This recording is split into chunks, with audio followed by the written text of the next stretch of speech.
Fix the engine, and my position is yours."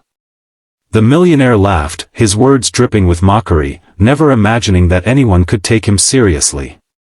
The room erupted with chuckles, but one man stood silently, his hands rough, his face lined with years of hard work, and his clothes covered in grease stains. He was just a mechanic, someone nobody noticed in that grand hall filled with businessmen.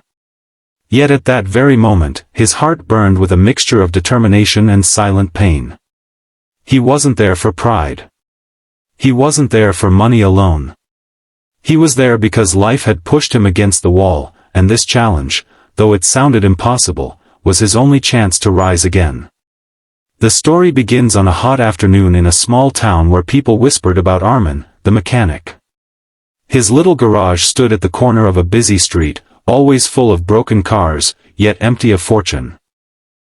He worked from dawn until midnight, not because he wanted riches, but because he had no choice.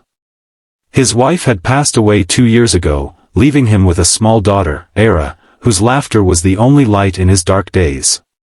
Era was fragile, born with a heart condition that required expensive treatment. Every month, the hospital bills piled higher, and Armin often went hungry so his daughter could eat. Still, he never complained. His calloused hands carried both engines and dreams. One evening, when Era asked him softly, "Papa, will you ever get tired?" he knelt before her, kissed her forehead, and whispered, "I'll never get tired until I see you healthy, my little one. That's my only engine to fix." Those words were his prayer, his promise, his battle cry. Life, however, has a way of testing the strongest souls.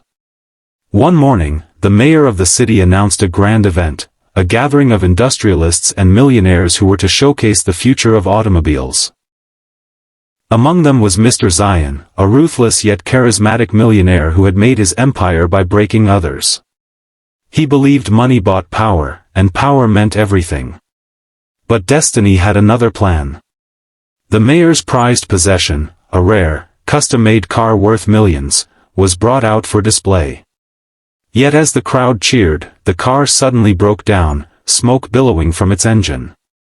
The mayor panicked. The millionaires laughed. "It's useless now," they mocked, shaking their heads.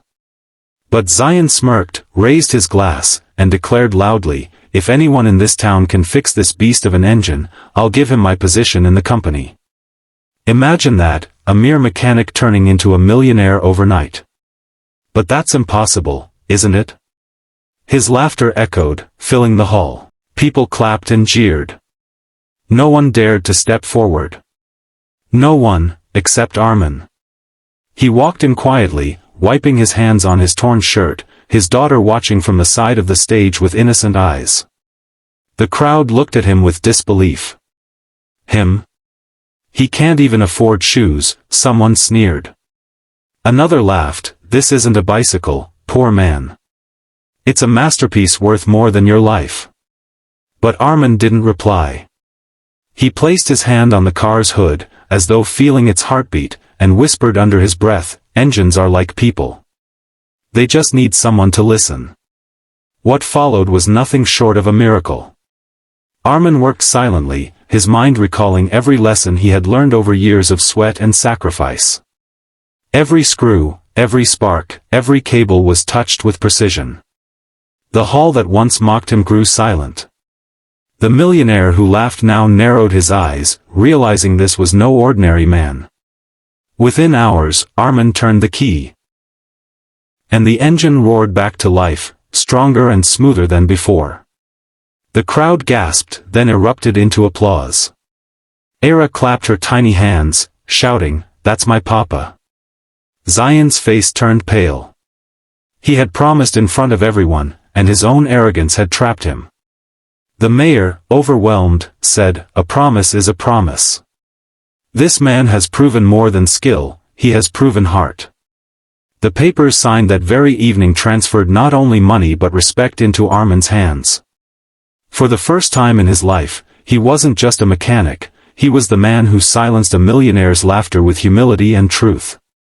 But the true victory wasn't the company or the wealth. It was when Armin took his daughter to the best hospital in the city, paid for her treatment, and saw her running in a garden months later without tubes or medicine. Tears rolled down his face as she hugged him tightly and said, "Papa, now you can finally rest." The story of the laughing millionaire and the mechanic spread across the country. People called it luck, but those who knew Armin understood it was years of perseverance, integrity, and love that had brought him there. He never bragged. He never changed. He still worked in the garage sometimes, teaching young boys how to fix engines, reminding them that no job was small if done with honest hands. And so, the man who once stood at the bottom rose to the very top, not because he chased riches, but because he never gave up on his daughter, on himself, or on the engines that mirrored life itself.